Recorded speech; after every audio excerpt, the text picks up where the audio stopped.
NetherRealm Studios finalmente se animó a abordar una campaña ambiciosa y muy creativa con Mortal Kombat 1, ya que no solo presenta un canon completamente nuevo, sino que también mantiene el vínculo con historias del pasado de la saga, a través de guiños frecuentes y otras creativas referencias, y a pesar de tener un final apocalíptico, a lo Mortal Kombat Armageddon, este desenlace sirve como punto de partida para futuras tramas y subtramas.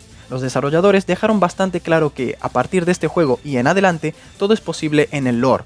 La idea de la coexistencia entre líneas temporales tiene importantes implicaciones para el canon, y la escena de los créditos nos permite apreciar a una de las mayores amenazas que podrían existir en el universo de Mortal Kombat. Quitando toda la introducción previa a su revelación, el titán Lord Havoc se muestra imponente desde el momento cero. Realmente sabes que a este enemigo hay que respetarlo cuando no necesita más que unos pocos segundos en pantalla para demostrar lo peligroso que es y la amenaza que representa para todos los reinos.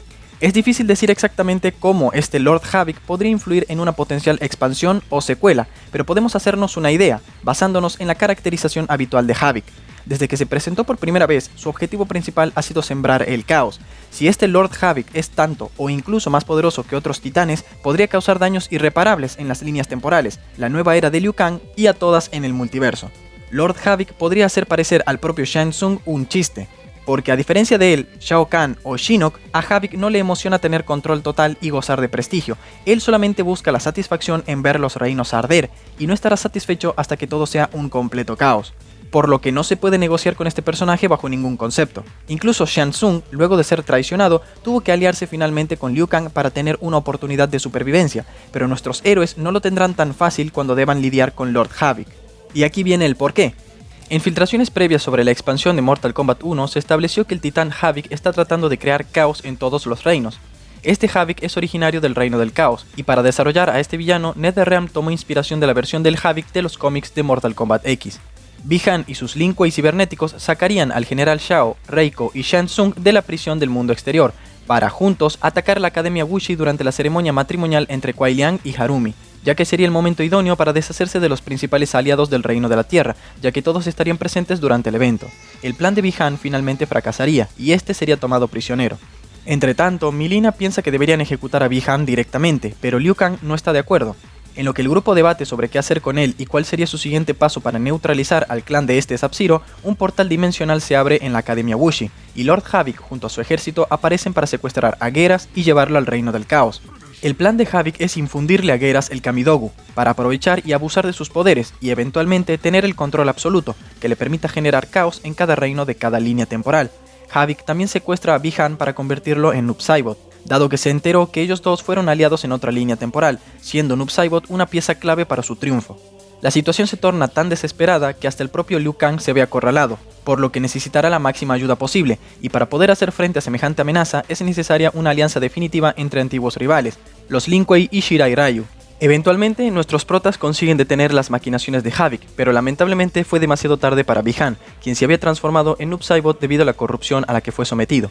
Aquí también veríamos la aparición de Cyrax, quien solicitaría la ayuda de Liu Kang para devolver a Bi-Han a la normalidad. Pero dado que la mente de Bi-Han había sido alterada drásticamente, dejando graves secuelas, él mismo decide dejar atrás a los Lin Kuei para cederle el manto a Sector. Si me lo preguntan, creo que estamos ante una trama demasiado compleja como para limitarla a una mera expansión. Honestamente, me gustaría que NetherRealm la estire más y termine convertida en una secuela directa, más aún considerando que a muchos nos gustaría ver a Havoc como el jefe principal de una entrega numerada de la saga, por lo que sería una gran pena que se desperdiciara semejante potencial en una expansión de 1 o 2 horas de duración. Además, el propio director narrativo de NetherRealm, Dominic Giancolo, contó durante una entrevista que el estudio ya se preparaba para Mortal Kombat 2 incluso antes de que el primer juego se estrenase. Aún así, estaría bueno conocer tu opinión sobre todo esto. Por otra parte, hablemos de los finales de torre más relevantes que NetherRealm Studios debería darles preferencia a la hora de construir la historia de un posible Mortal Kombat 2. Y digo esto sencillamente porque las clásicas torres de Mortal Kombat son tan parte integral de la franquicia como las Fatalities, pero curiosamente, esta vez, el final de cada personaje parece más importante que nunca. A lo largo de la saga, tras superar cualquier torre con un personaje, se nos ofrecía una breve escena específica de dicho personaje, que a menudo tenía poca o nula relación con el canon real. Sin embargo, Mortal Kombat 1 toma una dirección muy diferente, utilizando sus finales de torre como una especie de epílogo para cada luchador. Estos finales podrían tener implicaciones importantes para futuras historias de este universo, y algunos de ellos parecen ser especialmente trascendentales, con lo cual es posible que, a través de estos, tengamos algunas pistas que nos guíen hacia los planes futuros del estudio. Y aquí hablaré particularmente de 3 finales más que relevantes. Raiden experimenta algunos de los mayores cambios con respecto a sus representaciones originales, ya que ahora es un mortal en lugar de un dios del trueno. Sin embargo, su final de torre revela que puede estar siguiendo un camino similar al de su referente divino. Después de conocer una versión benevolente de sí mismo en el acto final de Mortal Kombat 1, Raiden le pregunta a Liu Kang por qué él es diferente. Liu Kang le explica que todo se debe a su contraparte maligna, que fue dominada por la ira, y seguidamente afirma que su condición de mortal evitaría que eso sucediera de nuevo. Por supuesto que Raiden no queda conforme con eso, por lo que decide acudir a Scorpion para que le enseñe cómo aprovechar su ira a beneficio, lo que puede significar dos cosas para el futuro: que Raiden aprenda nuevas técnicas y adquiera poderosas habilidades, o que pierda el control y se convierta otra vez en un Raiden malvado.